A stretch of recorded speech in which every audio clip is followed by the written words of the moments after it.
And we are back, everybody, for the second episode of the new season of the Fulfilling Destiny podcast. I'm your host, Jan-Marini Pacleb, and with me today is back at it again, Jazz Ladao. Hello, welcome back. Uh, Hello, good to be back. Always good to be back. Love being on the podcast. Oh man, it's been a we just recorded an episode last week. So if you haven't checked that out, please check it out because I think it's great. It's a great way to start off the new season. And today we are going to go back and cover the things that we weren't able to cover last week.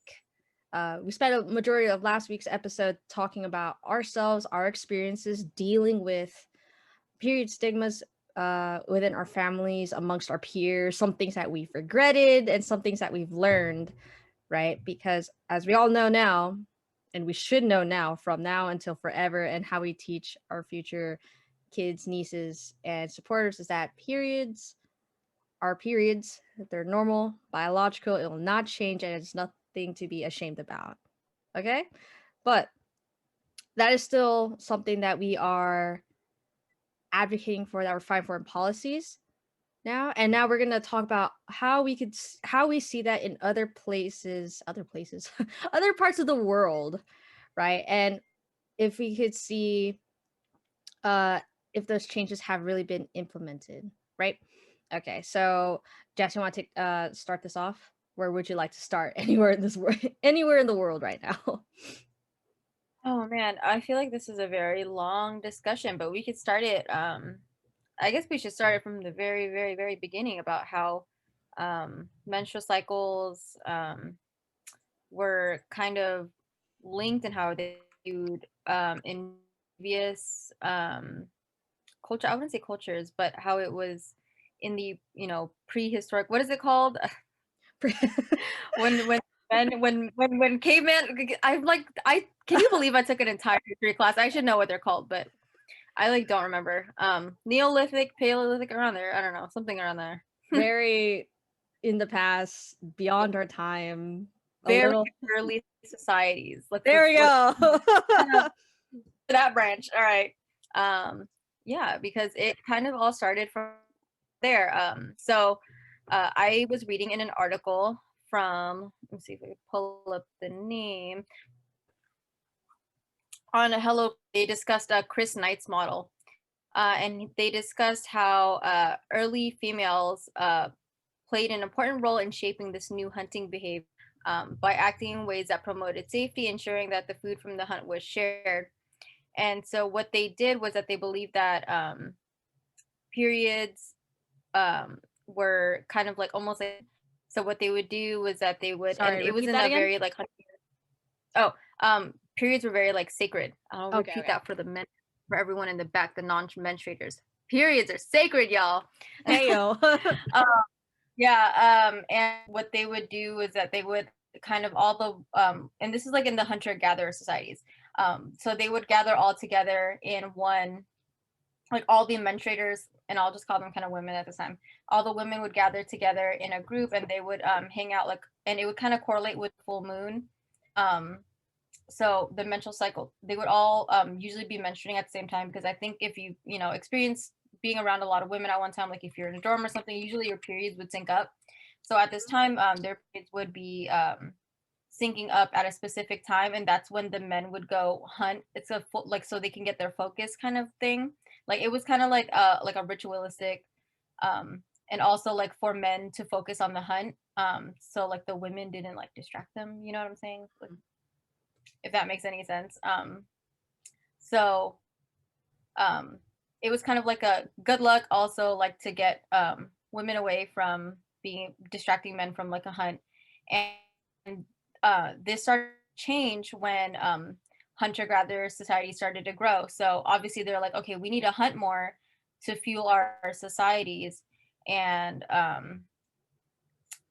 we can't just be doing it as often as one time a month, because they would only do it on the full usually. So that was, and of course, you only menstruate about one time, 28 days, once a month roughly. So that's when women stopped gathering as often, and then that's when their periods stopped syncing. And instead, what they replaced it with, because they're still very much like, oh, blood rituals are very important. This is like um, dependent our like our success of our hunts are dependent on these blood rituals and things like that. So what they did is they started introducing men's rituals in place of women. So what they would do is that they would like, Ah, yeah, they would like cut penises or nose or ears or things like that, and continue these same like blood practices for good luck instead of having women menstruate.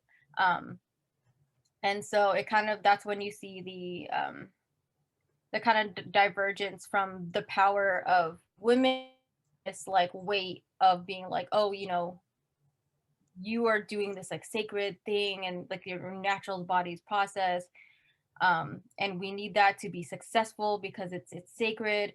To men have that power now because they needed it, out of necessity, because they kind of matched it up with being needed to hunt. mm-hmm. And read that, I thought it was like really interesting because I wonder if it's, two kind of thoughts kind of went in my head, and I was just like, I wonder if that's why there's such a strong like link or like belief, especially when you read like things like the Bible and things like that, Mm-hmm. to menses being almost like an occult practice, like black magic kind of thing. Yeah, yeah. Because it was it was like ritualistic in like a prehistoric sense, you know what I'm saying? Like, Yeah. and I also wonder if that's also how patriarchy kind of began, because now they have the power of like, oh, or what they believe to have the power of like good luck. They held the power of the ritual, and it's no longer in the hands of women. And I wonder if that's like where it started to diverge a little bit, and Oh, the jazz? Oh no. church as well. And you were Oh, a you lot. cut out. Sorry. Oh, no, you're good. I'm like, my internet, y'all. You're Be good. like that. So if anyone's listening to this right now, have patience with us. Yes. Okay, not everyone. That's another divergent topic that we could literally talk about. The other intersectional parts of poverty that could even include literally the internet, right? Okay, but Internet. that's something. So please be patient with us. We're trying to make this work as best as we can, right? Oh yeah. All right. So that last like 30 seconds of thought. So you said what I heard last was something Mm-hmm. magical, culty, how that invites patriarchy, at least through Mm-hmm. the context of this. You had two questions or two thoughts in your head, and that Mm-hmm. second thought that we're missing, I think. Oh, the second thought was, I wonder if, wow, I just forgot my second thought. I think it or oh, I wonder if that's like when the patriarchy started to kind of divulge into like um them holding more power, because it's all of a sudden women had this power of like, um you know you hold the ability for us to have like a good hunt and a good meal and pretty much our whole livelihoods, Right. into now men holding this practice because men are the ones holding the rituals. So I wonder if that's like when it started to really divulge into cultures seeing periods as kind of like a hush hush or like things like that, because I know that you did a lot of research as well. And a lot of the cultures, the like earlier cultures or like cultures that are very rich in history, a lot of them are very like period honoring, and you Mm-hmm. don't really see a divergence until like modern, I would say like modern religions kind of started to stick their toes in a little bit. But do you want to like talk about the cultures that do have like positive views of menstruation? Because I feel like um a lot of people focus on the negative views that a lot of cultures have, but there are long-standing cultures and like religions that do have a positive view on periods. As far as positive, I really like as far as positive, I know there are some, but I haven't really seen it in the sense that it's like celebrated. And the only way I could say that it's celebrated is when people have did did that's completely completely wrong. They have done advocacy for things like free bleeding, or it's like we need more affordable products, all of that. That's what I see as it's more period positive. Mm-hmm. However, there are still places around the world where it's not that still places around the world, and I'm sure that some of us have already had an idea. Some areas in Africa, Nepal, they still have some very archaic ways of, or what we call it archaic in the modern world, right? It's very old school, and they're the way how they treat mentors. It's still deeply rooted in their culture. They are still sent away in isolation. They can't touch communal food, right? So let's say in Nepal, uh those myths and misconceptions about periods are still deeply rooted in their culture, while the like having period huts are banned and in a legal sense. They are still sent away kind of like incognito. It's like, all right, you still can't be around us if you're menstruating in this current moment, right? Wow, that's crazy. Yeah, it still sucks, and it's harder now because like in the obviously in the pandemic now, like we have to be in the lockdown, we have to be isolated. What more if you are in a house, you're self-isolating, right? And then you're even more isolated within your own household, right? it's a it's very taxing on the mind, and I can see how people or mentors feel even more alone in this situation. Like I've read that, I forgot entirely which country or which culture it was, is that there was a menstruator who passed away in isolation, because she smoked fumes from her own hut, because she was trying to keep warm, right? She was trying to keep warm Mm-hmm. in her own hut, but she ended up smoking or breathing in all the fumes of the fire, and she passed away that way because no Oh, one wow. helped her with, like feeding or preparing for, "Oh, I'm going to be away in this hut for a long period of time and I had no support and then I'm dead." You know, Yeah. that's that's very heartbreaking. And then obviously in places like in Uganda, right? Uh Not all of Uganda, some parts of Uganda, a lot of girls or schoolgirls end up skipping class because of getting teased, and it's been proven through statistical data that a lot of young girls skip more class due to their periods instead of like actual Yeah. sickness or like family duties or caretaking. It's because they don't want to get teased. And to those that have been teased, some have committed suicide, some have just retracted from school completely to help out with the family. It's hard. So then it puts a stop on what they could have been. Like they could have been the next scientist, the next engineer, the next big thinker in the world. So that's a prevalent thing now still. But For sure. there is talks of opening up. But when we think about it in olden times too, is that olden times back in the day, way back in the day, when you talk about the cultural rituals of periods, that is still prevalent even in Rome in medieval ages. It's still around. The idea when you said that hunters and gatherers, like women would separate themselves to worship uh the natural forces in Rome. I believe it's a philosopher by, I can't find the name because I really can't find the name. A philosopher wrote that men, actually, let me rewind that back. A person who studied social interactions between men and women found a note by a Roman philosopher that men had a fascination with the the mystery of being a woman, and those menstruations. God, I'm so bad today.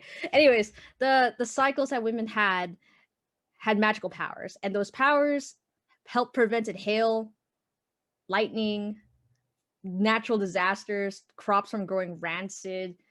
Like women were the reasons why societies thrived, and men wanted to capitalize on that. And I was just like, what? So the idea of keeping people away was partly because they want to make sure nothing ruined their crops, nothing went bad with the food supply. If you ruin the food Oh, I supply, see. yeah, if you ruin the food Okay. supply, that is the end of the world because Yeah. food that's how we survive for we were very food orientated. Right.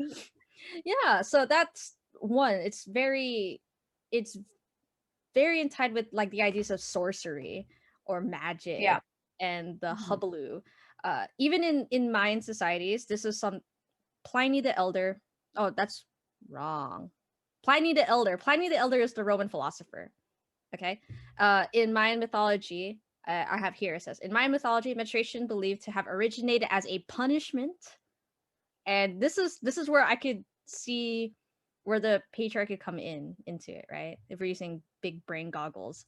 Um, as punishment after the moon goddess, who represented women's sexuality and fertility, disobeyed the rules of alliance when she slept with the sun god. Her menstrual blood was believed to have been stored in 13 jars where it was magically transformed into snakes, insects, poison, and even diseases.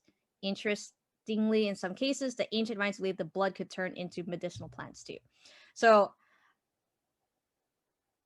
kind of like, I also tied this to how I think about Adam and Eve. Like, it's Yeah. probably not entirely related. It really isn't. But as growing up as a Roman Catholic, the idea that snakes and women were intertwined, and then looking at Mhm. this now, those 13 jars in Mayan mythology transformed to snakes, insects, poison, and even diseases just tells me that even in the past and even in my religious upbringings that women were looked at to be like mis- distrusted, Like temptresses, kind of, temptresses, just bad. of sin. Yeah, Yeah. they're tempted to sin. Like, they want you there's something about them that wants you to, like, sin. Like, they are Hmm. alluring in a way that's, forbidden kinda Hmm. thing. Yeah. Yeah. And then the fact that just looking at this is like what the menstruation is a punishment Yeah. by the sun gods, the moon goddess, sun god. It's a punishment put on, gives men power. And to me, or men in this case, in context of the mythology, it's really upsetting. It's like, oh man, really I'm getting punished for doing something that is inherently normal. But obviously this is like before proper anatomy, before proper research, that it's you can't really help it. But what we know about truth and what we know about the questions of known, if you could put a label on it, it's less scary, right? So if something comes out of your vagina every month is weird, it's like, all right, we got to put a cap on this. We got to put a label on this. And the easiest thing they go to is like, it's bad. It's not good. I'm going to put power over you. This is how it's going to happen. I was like, it's that's one way to do it. But now that I remember, since my brain suddenly decided to connect all the dots, when you talked about uh when you talked about celebrating periods, I don't know if you know this, and I don't know if you ever heard of it. Face painting. Face painting using period blood. I have it it's more of, like, a very, like, I feel like a tribal and, like, indigenous kind of practice, I'm guessing. Hmm. Um, but I've heard of it for sure. When I think about that, or because when I think about that, I think that's also something that could be considered a celebrated cultural thing. Like, it's not bad, it's good. It's like you're having uh something placed upon you. Going you're integrating yourself back into your roots, that this is Mother Earth, and this is something that completes you as a woman. At least that's what I've read.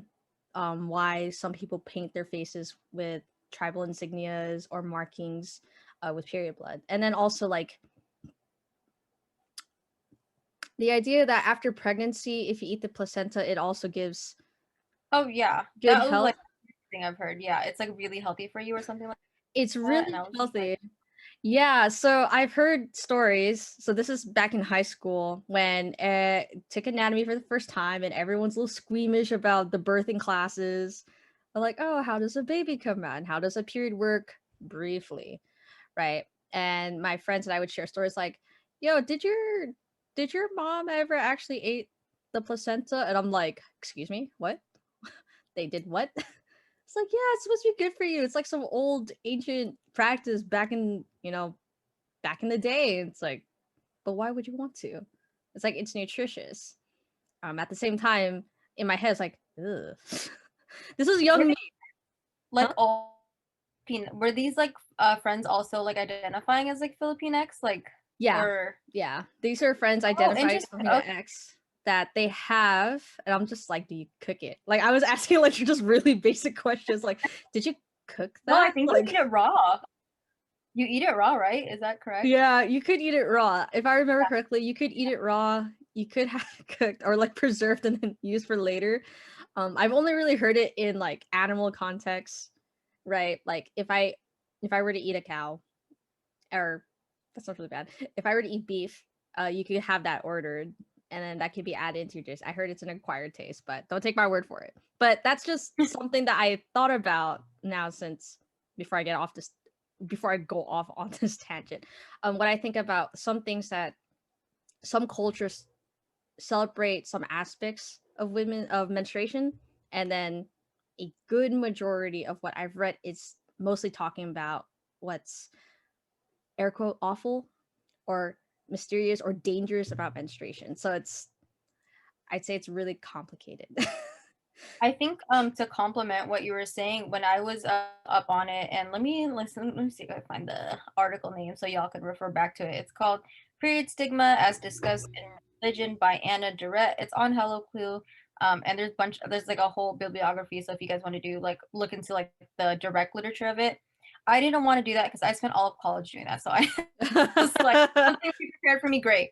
I was reading and it was talking about how a lot of these positive menstrual associations and euphemisms are oh, you were talking about did you mention in like cultures like it's positively viewed, like more tribal cultures it's like, or more indigenous tribal cultures it's Yeah. very positively viewed, Mhm. um in those societies that there's like a more equal degree of gender Yeah. egalitarian, Yeah.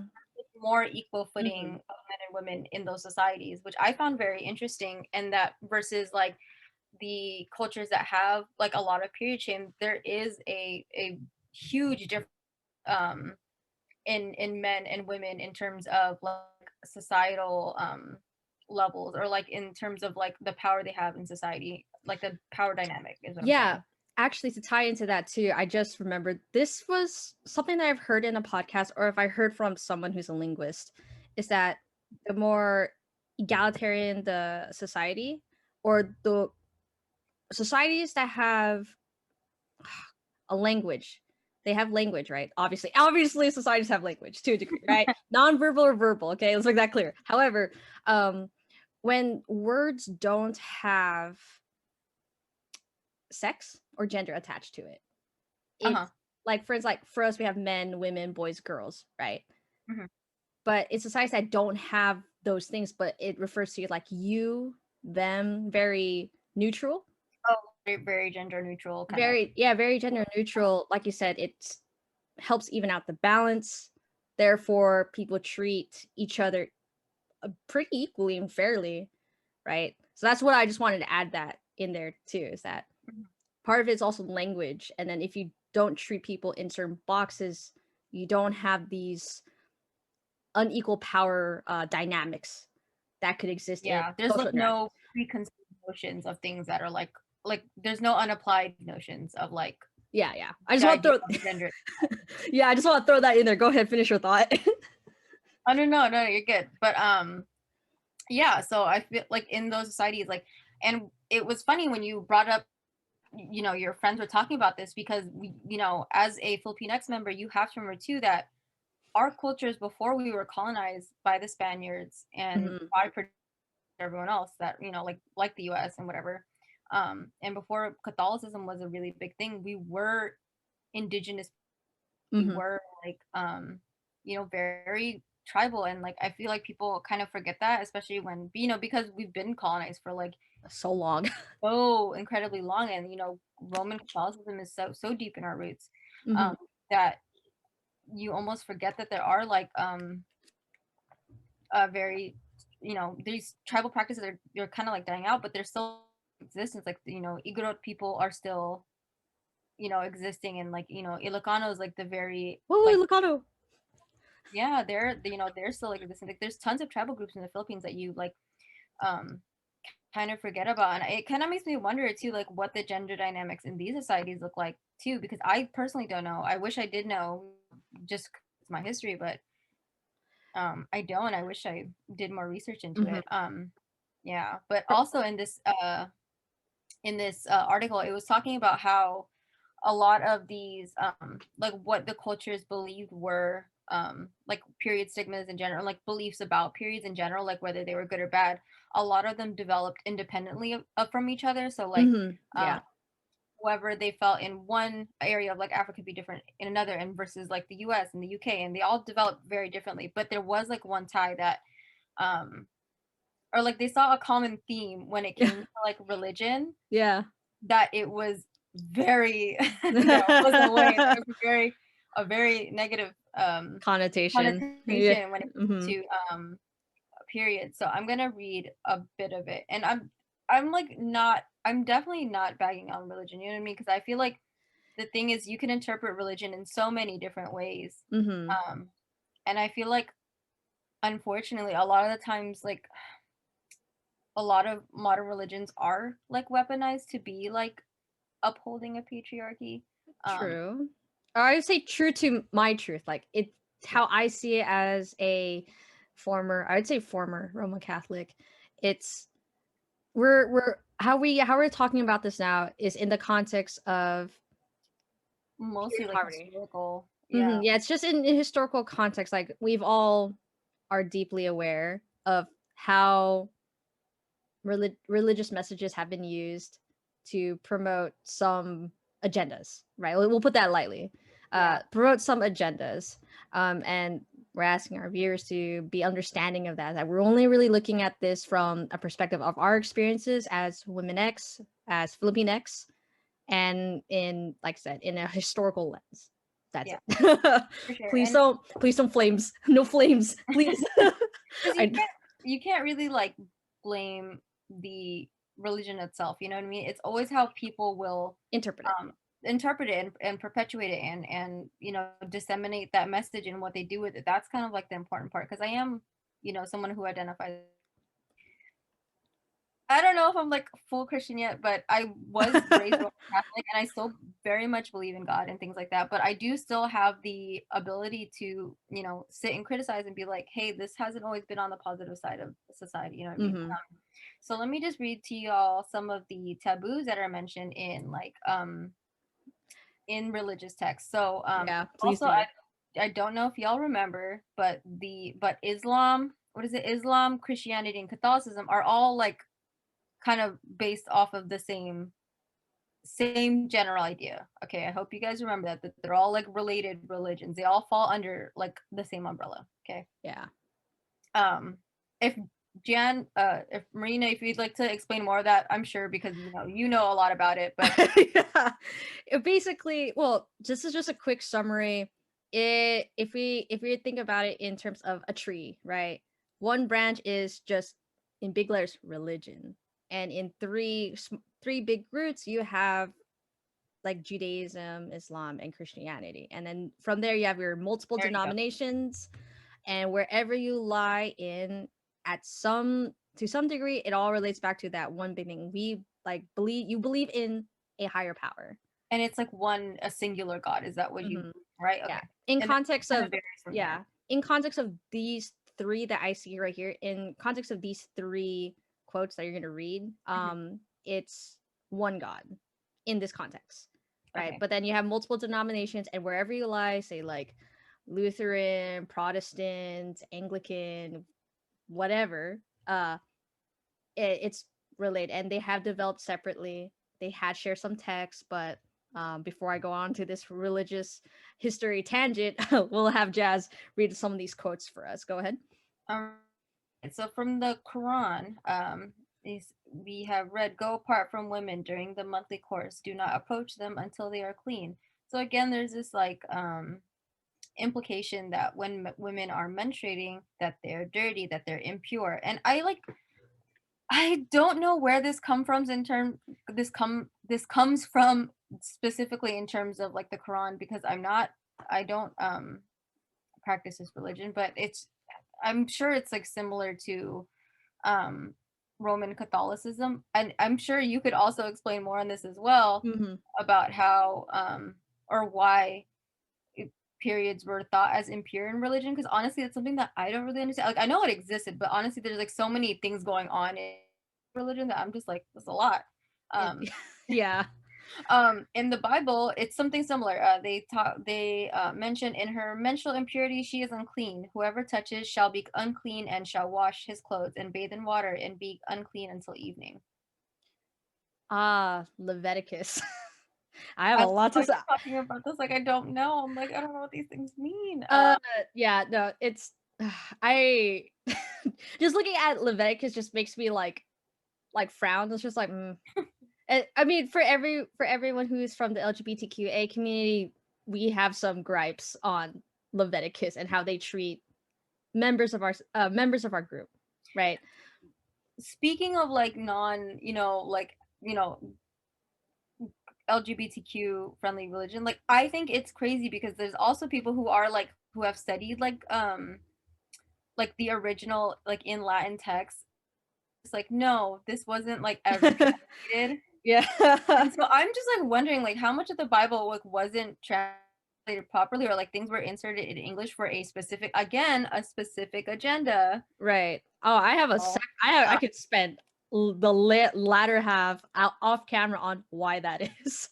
I mean, But yeah, go ahead, continue. for sure. But it's just like it kind of makes me wonder too, like, or like I guess this is more my question for you, because I'm sure you know more Mhm. about this, is like, were these things that were mentioned in the Quran and the Bible and also in the Latin encyclopedia? Let me blurb that for y'all real quick. It says, "Contact with menstrual blood turns new wine sour, crops touched by it becomes barren, grafts die, and seed in gardens are dried up, the fruits of trees fall off, the edge of steel and the gleam of ivory are dulled." That is extreme. "Hives of bees die, even bronze and iron are at once seized by rust, and a horrible smell fills the air.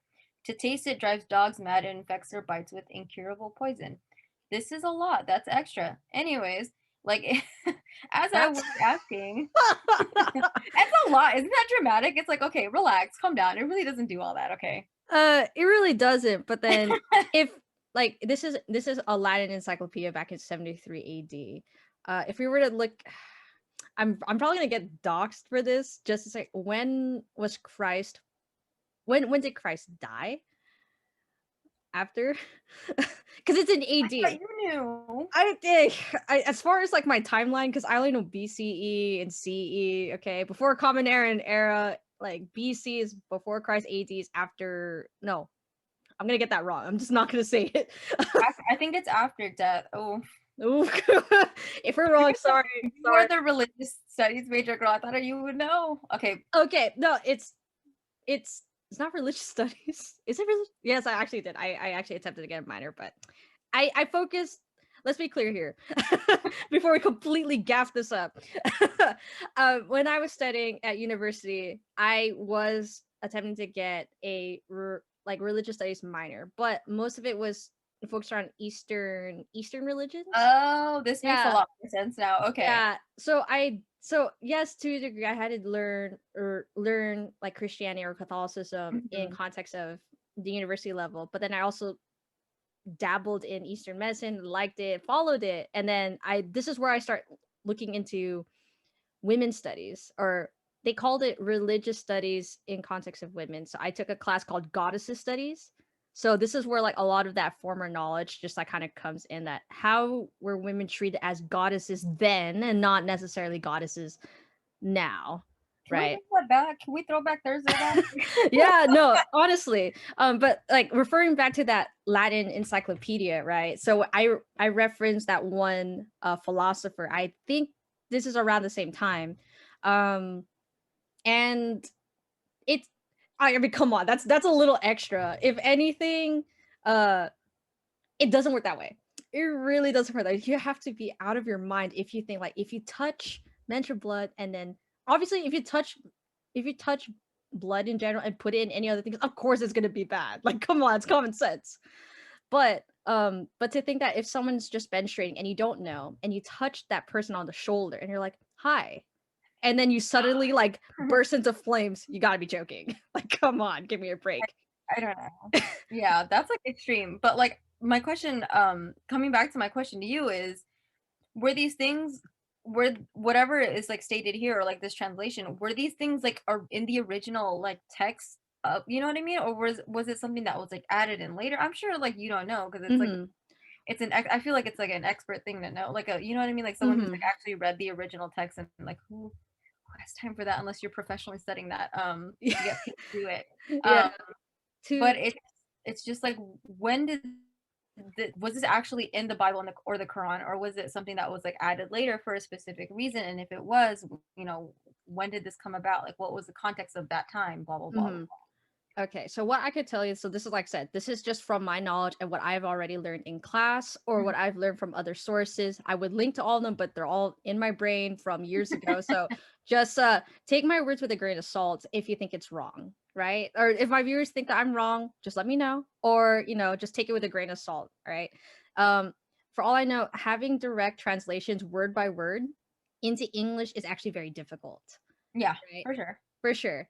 And as you all know, if you're aware, Jazz, right? Um, there have been multiple translations of the Bible. They have been written by multiple authors with their own thoughts and opinions. Which is very confusing to me, by the Hmm. way, because it's like, I'm confused. Like, did they translate it from like Hmm. Latin into like New Latin into like English into like New Yeah. English? Like, where? What? So to my knowledge of how translations essentially worked back then, Latin was the base language for these things. It kept it like, I this is a tangent, but this is pretty relevant since we do look at these texts for ideas on how we treat menstruators. Okay, so just bear with me here. Okay, so before Latin was the official language for religious texts, so we'll put this in Christianity, right? In Christianity, Latin was the preferred way to teach, and it was only given to like popes, priests, to teach to the clergy, right? Or to the, what do you call it? What do you call it? What do you call it? What do you call it? The the the worshipers. We'll say worshipers because I can't think of the right word for it, right? And then I believe it was it Constantine? I hope it's Constantine. If I'm wrong, I'm sorry. There was someone who decided to change the official language to be Greek, and therefore opening up the avenues on how to read Oh, certain things. seriously? Mm-hmm. So Oh, I Latin, didn't know. Okay. yeah. So like Latin it's a very hard language to learn. Only the Yeah. top of the top would know. The average person back in ancient times would speak Greek. Greek would be like the common language. And when you Oh, okay. open up the common language and you open up religious text to be read or be taught how to That read, means more people like want to join the religion. yeah, it makes people want to join the Yeah. religion. And then obviously then, because you're translating it, right, word of mouth, you could change a couple Oh, things. yeah. And it may not be noticeable now, but then, as more people talk, right? Like that's like the old childhood game, telephone The game. telephone. Yeah, you Oh say yeah. like dog eats cat, but then at the end of the line you hear cat eats dogs. Like, where, what? No, it'll be like a completely different sentence. It'll be like Mary bought me a sock. Yeah, so like stuff like that. So, and then when you have prophets or you have other people who do critiques of each other's work, right? So say Prophet X critiques Prophet Y, like Prophet Y, and then puts their work in. Someone still needs to translate and make copies of it. They might miss a word here and there, and then words go missing, stuff like that. So like when we think about that way, um, definitions or insinuating meanings are kind of hard to tell. That's all. And then I read, the link is not here anymore for some reason. I can't find it. Is that there is actually an article that discusses the word taboo and where taboo originates and why that relates to women now. Like, it used to mean something empowering for women, right? But then, because there's like dual definitions for things, how it developed over time is that taboo now means something that needs to be kept secret, hidden, away from others, so you don't embarrass each other, right? So that's like the complicated part of linguistics, right? It wasn't intended for it to be that way, but it became part of our like it became part of our society. We think of taboos as something terrible, but it's because of the definition that people over and over and over chose to use. Oh, so it Yeah. was like that's it gave it that specific connotation because Hmm. that's just how the people decided to use that, Yeah. Yeah. When you even think, though it mhm. didn't necessarily mean that. Yeah, Strict. it didn't Okay. mean it then at first, but then, like you said, when you're pushing certain agendas, especially if you're in power, like as a chieftain, a leader, a priest, a rabbi, or stuff like that, then that's where the messy part comes in. And then you could have educators or you have advocates say like, well, this is not what it means back then. People be like, well, that's how I was taught, my father was taught, my mother was taught, blah blah blah blah blah, down the line. So that's something to think about. It's a very long tangent, but just know that it's not how it was intended to be at the time. Hmm. But what we could do now is that we just talk about it. We talk about what it was now, what we could change, and what can we bring back, right? Female empowerment, uh, positivity to some biological needs or biological cycles, Oh right? yeah. Because like I know in social media, like when we think of like menstruators or just powerful women X, we're like, yes, queen, yes, like slay, goddess moment, let me bow down to you, stuff like that. It's like, well, why now?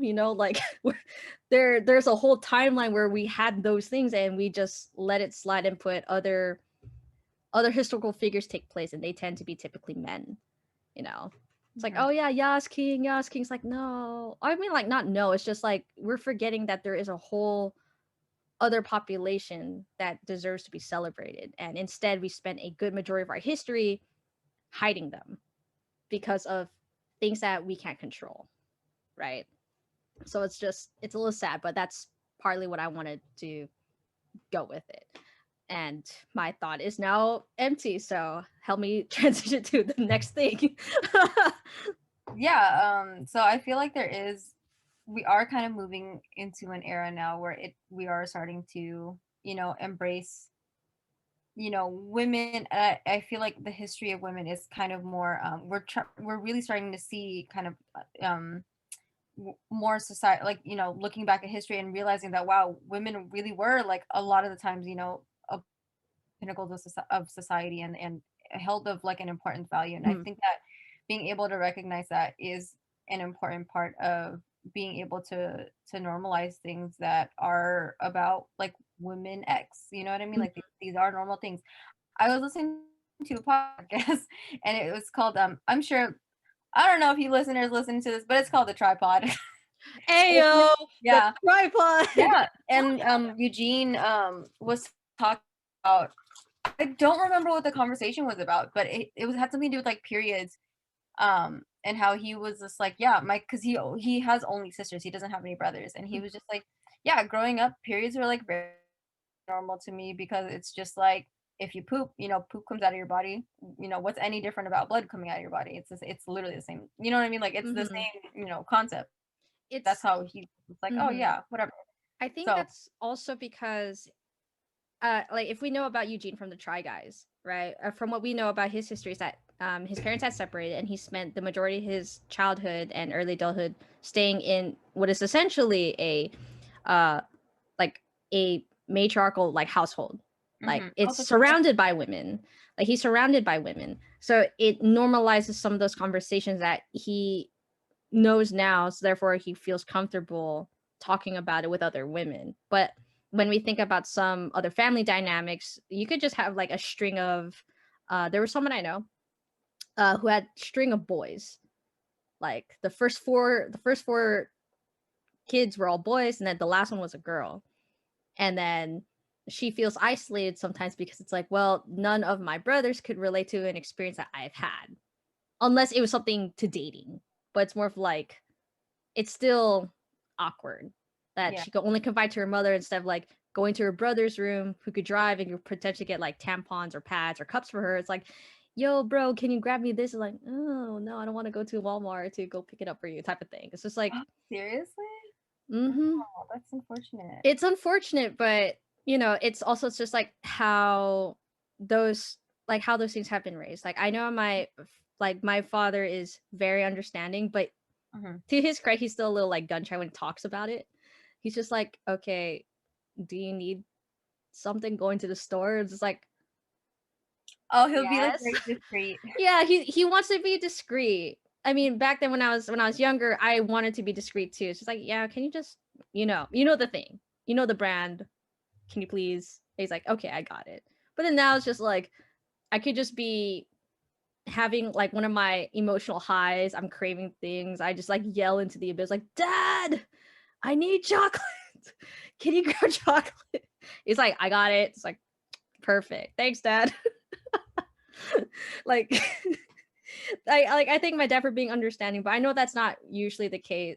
Not usually, but it depends on person by person or mentor by mentor, like how your family dynamics work. But I encourage you now if you have like little siblings or nieces or any mentor out there who needs extra support, talk to them because they may have questions that are unable to answer. My Oh, mom yeah. answered them, but she's very clinical about it. She did fascinate my like fairy tale thoughts. Basically, it's like, oh, like what if does like the stork with the egg, the stork with the baby. It's like You were like, okay, where's the parting of the Red Sea kind of going on? she's like Marini, that's not how it works. Like, oh, it's like this is how it works. This happens and this happens. Okay, we're not gonna talk about it anymore. That's all you Oh, need to know. I mean, I think it was kind of good that she kind of told you like what it was at least like in terms of like biology, because then I mean Mhm. like if there were to be like a brother, then like it's just like it is what it is. It's not anything like weird. There's nothing like fantastical Yeah. about it. I would like to imply that there's something mythical about it, like something fantastic. Like it's yeah, I am powerful and what, but like I know there's not low key, but Yeah, like I mean, because I have cramps, I can't say it's powerful because it's like I feel powerless to my uterus that contracts 60 times a day. But it's just like, oh yes, I could flex. Like, yes, I could carry a child in this tiny body of mine. I'm 5 foot.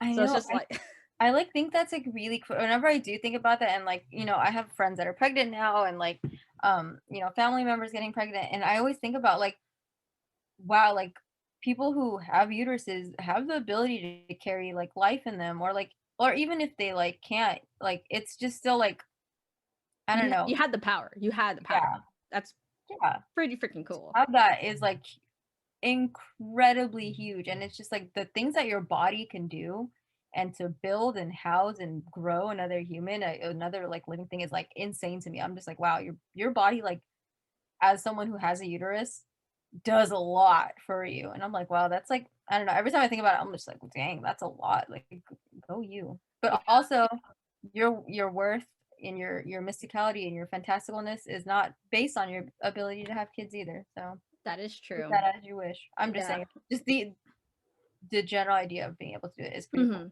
The general idea, and to me, I think it's like absolutely terrifying because Oh, yeah. like how we mentioned the Try Guys, they did things for I believe it was Mother's Day. I think it was like a Mother's Day a YouTube series where they will walk through the journey of motherhood, like from conception to pregnancy and to the birth. And they did the experiment where they had those patches and they turned the dial just to simulate contractions. I Oh believe yeah, I think it was like for Ariel's like Ariel's first pregnancy. Yeah. yeah, yeah. Oh yeah, Mm-hmm. congratulations, Ariel, to your second child, Finn. Busy. But but yeah, like stuff like that. Like having like when we think about men talking about some of those mysterious phenomenons of women like pregnancy, like uh YouTubers like the Try Guys who try anything and everything, um, made it more comfortable to talk about. Because I know I still have some friends who are fathers now who wanted to avoid the complications of handling a pregnancy, like the emotional highs, emotional lows, planning the appointments, the kicks, the sleepless nights, like some struggled with that thought. And unfortunately, some have left their relationships because the stress got too much. And it's just like, that is something that needs to be discussed too in our house. It's like, well, if at one point, like you have a son or who wants to be in a relationship with somebody and there is talks about having kids, that's part of the topic too. It doesn't just stop at the relationship. It's all about the relationship, everything, and where it could lead, right? Because if the conversation's discussed now, that invites problems later on. That could be someone that's not cared for properly, or the relationship just ends, right? And I know this is like a weird segue to go into, but that's something we need to talk about. That we need to invite more conversation on those mysteries, so it's not a mystery anymore. It's normal. Right? It's like, oh, if you're feeling the certain way, there is a reasonable explanation for it, or at least a biological explanation, like why you're feeling this way. Or sometimes you could just feel some way to feel some type of way, and that's okay too. But it's Mhm. also important to be able to like recognize those feelings and know when, one, to communicate them effectively, and two, being able to form healthy habits out of it. Because I feel like a lot of the times, when we feel certain types of ways, whether if it's like anger or like sadness or whatever, a lot of times you develop really like negative and unhealthy coping mechanisms. This is a whole different topic that I think is like eventually going to come up in the wheelhouse of the podcast. But Yeah, but no, like, this is a quick little nugget for y'all. yeah, it's a plug. But like, if we were to tie it back now, like, if we think about how we talked about periods and how we think about some of these some of these societies and cultures that still have very traditional rituals, like sending someone away to be in a hut isolating. It's like, imagine what that feels like to the menstruators. Like, but why? Like, answering the why question. Like, why is this happening to me? Why do I have to be separated?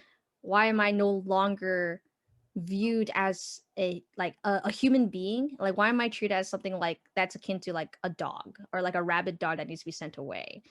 You know, it's like, Oh, yeah. So I feel like when some of those things happen, especially to young menstruators, it's like, what was there an actual conversation? This, like, did they talk about this?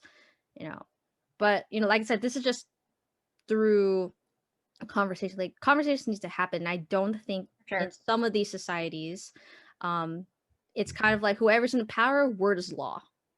That's Word fair. is law, and then you're gonna get sent off. No questions, no buts, no comments, and then you're just sitting there. And then, like you said, those unhealthy coping mechanisms, or those negative thoughts, attitudes, right? It festers in isolation, or it festers when those questions have gone unanswered for years, and it can make people bitter, angry at themselves, right, for something that they can't control, and then angry at those who feel like they had to put them there in the first place.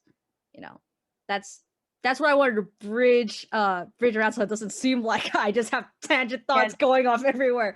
But I also do have a question for you, kind of yeah, speaking about like, us needing as a society to talk about periods and periods in general. yeah. So we talked a lot about the history of like why, the stigma around periods and kind of where it come from in terms of religion and like hunter-gatherers, and like how kind of um stemmed from, ritualistic kind of views. Um Moving forward in like modern times, how would you suggest people who aren't menstruators to advocate for people who are menstruating? Like, how would you, like, what is something like a piece of advice that you would give to them to help menstruators, to like kind of like feel out for menstruators, and for, to do something, how should they approach this conversation to like normalize it?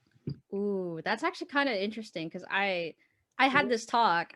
So, as you know, Jazz, or at least have what we talked in previous meetings with our executive assistant and other interns, is that I'm currently in a relationship. I'm currently in a relationship with a cisgender male, and I love him very much. But when I was bringing about this podcast, he's just like, "Really, that actually happens? Like, did your mom not teach you?" And then he has a younger sister, about 3 years younger than him. No, 6 years. Wait, she is 20. 6 years, yeah, 6 years younger than him. And it's just like, you have a younger sister though. Has she ever come to you for some of these things? Like, well, I know that I need to go grab like products for her sometimes, but I never talked to her about it. I was like, oh, that. So I say it teasingly to him, just like, oh no. It's like, oh honey, no, I just like, well, what do you know? It's like I could teach you like right now. Like what questions do you have that your mom or your sister may never gave you, you know? And then that is just something like that's between our relationship of like friendship first to begin with, then relationship. We spent 10 years kind of knowing each other, so it's easy to talk about it with him. And now he's a little bit more sensitive and understanding about some of those things that I go through when I'm menstruating, right? But that's just my personal experience. When it comes to sharing this information with other people, it's I just tell them, it's like, well, what do you know about this misconception that you have?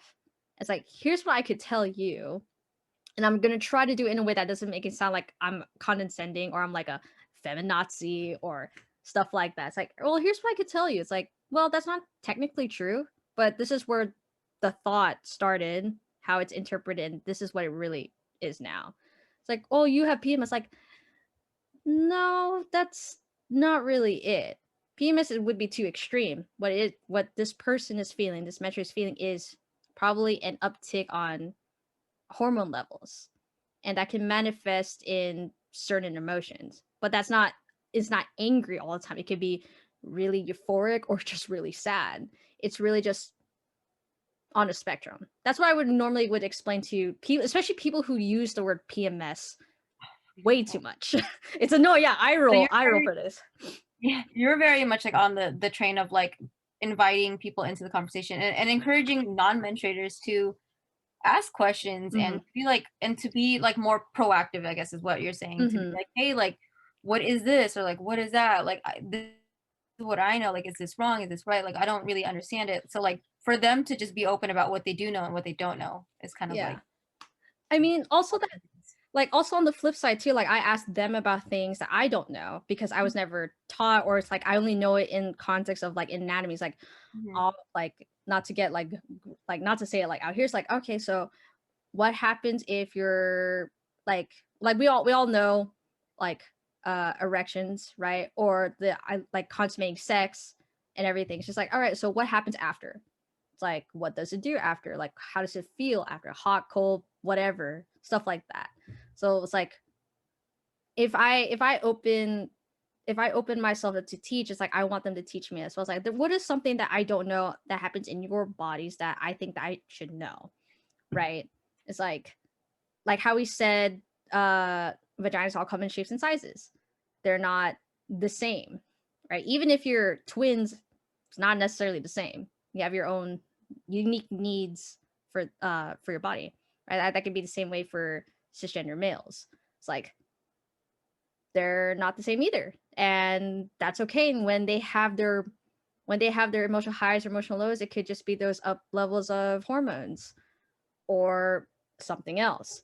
So that's like what I try to tell others, or I encourage my viewers, like, if you have some questions, if you are in a relationship with anybody, I'm not saying like romantic relationships, like your platonic friendships, even your family, like, try to talk about some of those things that you may never know. And that could also come around of talking about your health history. What do you have, and what does your family history have that you could be aware about and that you could change to prevent further health complications in the future? Because a lot of the things that we feel in our bodies that we don't talk about or ask questions about ends up biting us in the butt later, right? It's like, oh, this could have been a sign that I had XYZ, but I never asked because I didn't know who to ask. And preventative medicine is a whole huge topic. It's a whole huge topic, but that's part of the lines. Like, if you don't talk, you'll never know. And then if you never know, you won't seek answers for them. It will leave like lingering in your thought, rent free in your head. So talking to your it's like talking to your like male partners or your allies, whoever they may be, is very, very important. They're non-menstruating friends. Yeah, if they're if they're not as open to talking about it, I would say I wouldn't want to put so much emotional effort in trying to change their mind. If that's what they see, that menstruating is gross and ew, I don't want it, don't touch me, then it's like, then one, they're not your real friends. And two, it's just like you don't need to waste your energy on that. You could put that in other things like supporting your other menstruators out there. It's like, well, if this person doesn't believe it, I could potentially change someone else's mind who could help us sooner, you know. So I think you brought up a really good point too, is just kind of using like words like period and like bleeding and things like that, like related things, like in a normal conversation. Like, oh, are you on your period? Are you bleeding right now? Like, are mhm. you Yeah. like be able to say those things and not be like, oh, are you on the rag? Are you is Aunt Flo here kind of thing? Like just being able to say it and say it freely and say it like and some for some people, like for me personally, I've never kind of done that. Like I was never like a, oh, is Aunt Flo here? I'll do it like as a joke, but like Yeah. I'm very open. I'm just like, "Oh, are you on your period or whatever? Like, do you need a tampon?" Like, I'll say it out in open conversation, I don't care, but I know for some other people that might be very difficult for, them. So I think, just to say it out loud and to especially if you're a non-menstruator and you see that someone's uncomfortable with, like, saying things like that, "Oh, like, can you have your tampons?" Like, "Yeah, you can," being Mhm. able to respond in a way that's confident, being like, "Oh, this is a normal conversation to have. It's okay to have this conversation." I think is very reassuring to Mhm. mentorators, people who don't feel comfortable mentoring, unless it's like unsafe. Mhm. That's a Then different thing. don't. Yeah, that's like a whole different kind of topic. But if it's like in a safe situation and it doesn't require for them to be like discreet, then yeah, like be able to Mhm. speak in confidence and with like with normalcy kind of. Mhm. Um It's kind of like cues. You just need to yeah. you need to be more attentive to certain cues. Like if they do use those euphemisms like on the rag, right, on flows here, it's like maybe there's a reason. Like maybe they're a little uncomfortable really using like dropping the period where like blood's coming out of my vagina. Like they might be a little too shy to use it. So maybe that is a way to talk about it. It's like, It's like, "Oh, hey, like, it's okay that you could just say it. It's okay. I'm comfortable with it. You don't mhm, have to worry about it. I'm not here to judge you." I yeah, think being reassuring is like a really big part of making period talk very normal for people. And I think too oh, what was one of them? I had one on the tip of my tongue and now I can't remember. I'll get back to it eventually, but yeah, being for sure reassuring in conversation when you know that they're like uncomfortable is like a huge one for sure. hmm especially yeah, I'd say that's especially more important now, especially since we are in quarantine. Mhm. Uh, we have menstruators here probably listening in, who might be feeling a little bit more. And what I mean by feeling a little more, they're feeling really incredibly high and those incredible highs and incredible lows when it comes to their cycles. And like whoever they're living with, it's like I would hope that they would be understanding that this is something that's probably not going to go away. Like I'm just saying, like in terms of quarantine, obviously your menstrual cycle is not going away. It's just like be patient, understanding, reaffirm what they're going through. As we all know, these cycles are temporary, at least from the range of 4 days to 12 days. Like just be understanding and don't snap at each other. That's what I would recommend. Oh yeah. I think two more things are like really big, kind of really big points. I think one of the big points is also like this is kind of for menstruator. Well, I Mhm. mean, I guess it's also for non-menstruators. Um, and their concept of menstruators. Like one experience of one person menstruating is never The same. it's like is not going to be the same between menstruators. So like let's say you have like a sister who menstruates or something, and then you have like a partner who also menstruates. Those two people might not have the same menstruation. So one person, if they experience it differently, don't invalidate one person's experience just because it's not the same.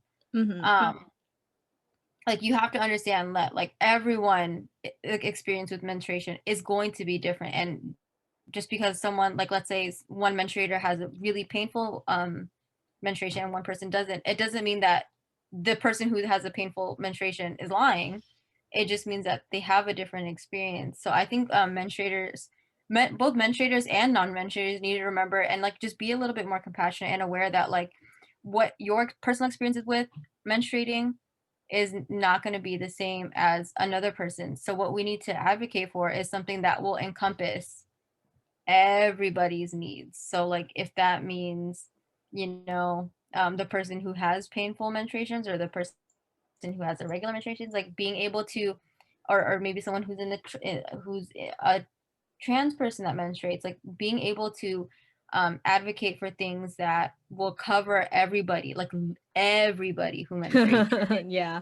Because you have to remember that it's not just cisgendered females who menstruate.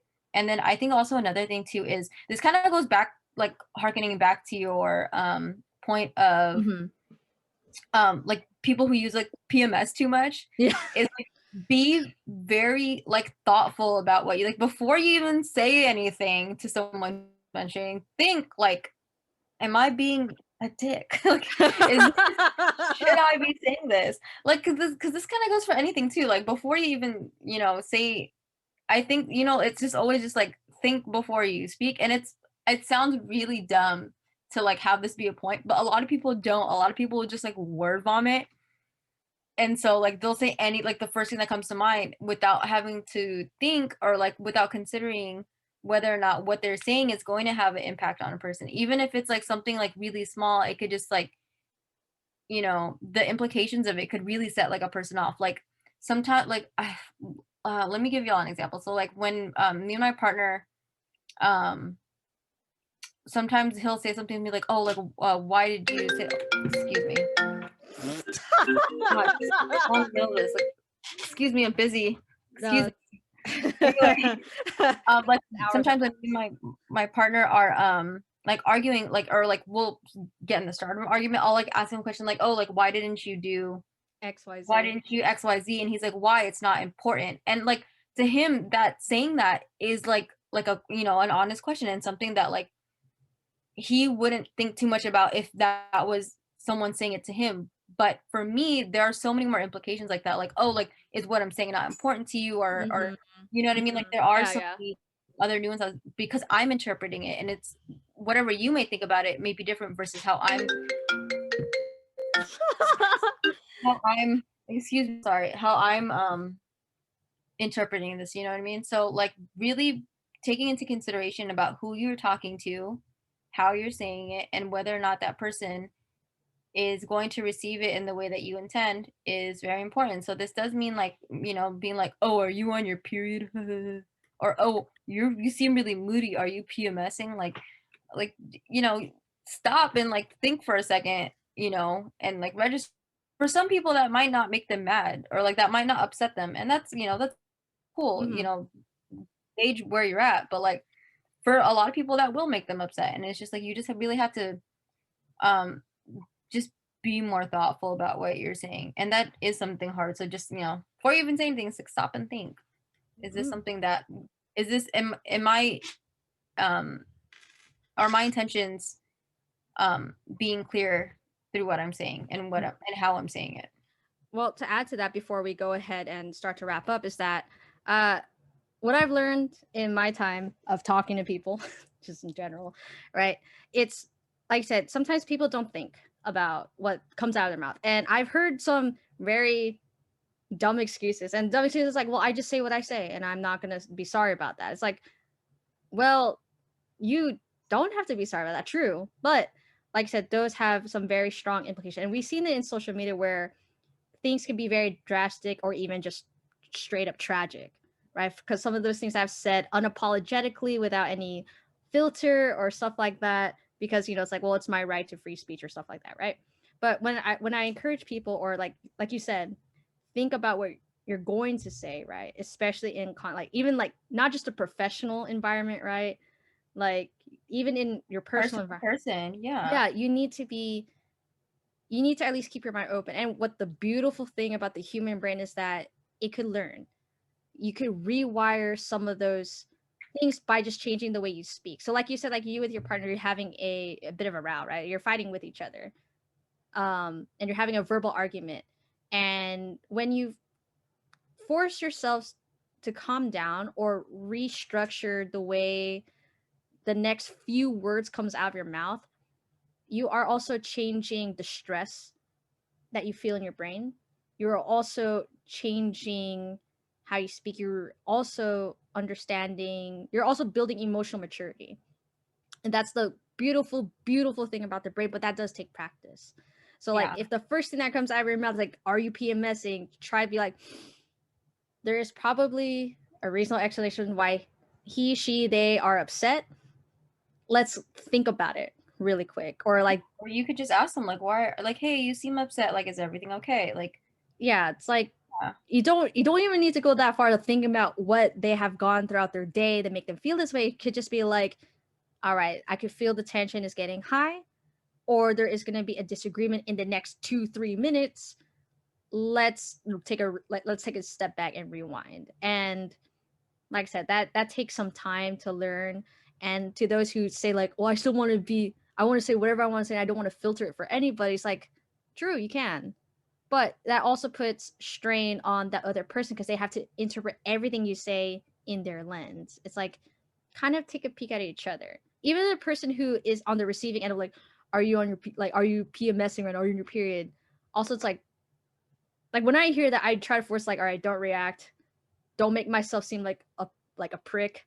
It's like, well, I'm on my period, but I'm not experiencing PMS because if you like, I try to be very like clinical about it. It's like, well, I don't experience X, Y, or Z, therefore it's not PMS. So no, you're wrong. But I am feeling pretty high strung. I'll tell you that much. Like it could be as simple as that, or it's just like, you know what, using the word PMS is wrong. I'm just not feeling that great. That is also fine. But I just like, don't call it PMS.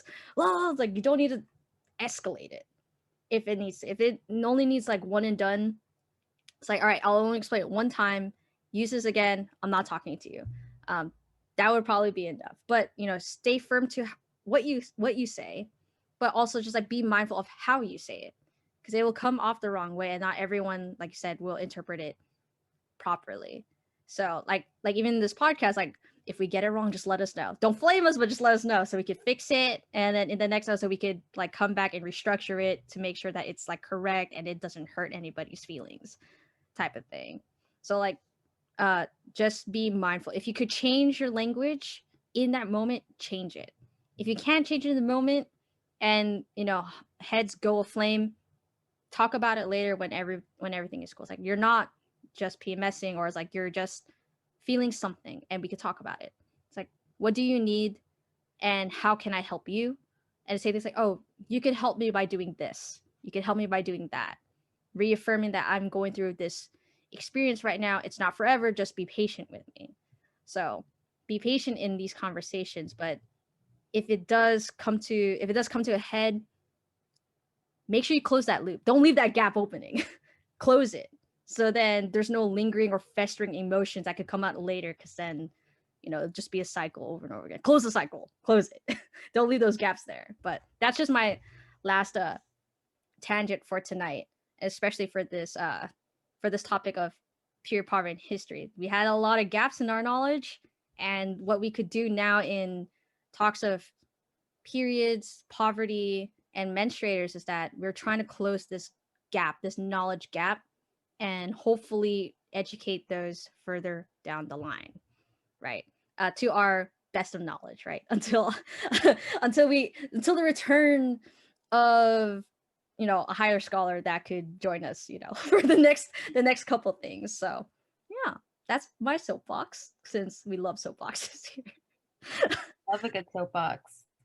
I know it's quite a lot, but it is also like, let me look at the time. It's, well, because you have to go to bed, because you have to go to work, and I feel so sorry that I took a little bit much of your time. Sorry. No, But it's okay. It was a great conversation, and I hope that all you menstruators learned something new, maybe, or you non-menstruators walked away from this being a little bit more understanding about menstruators.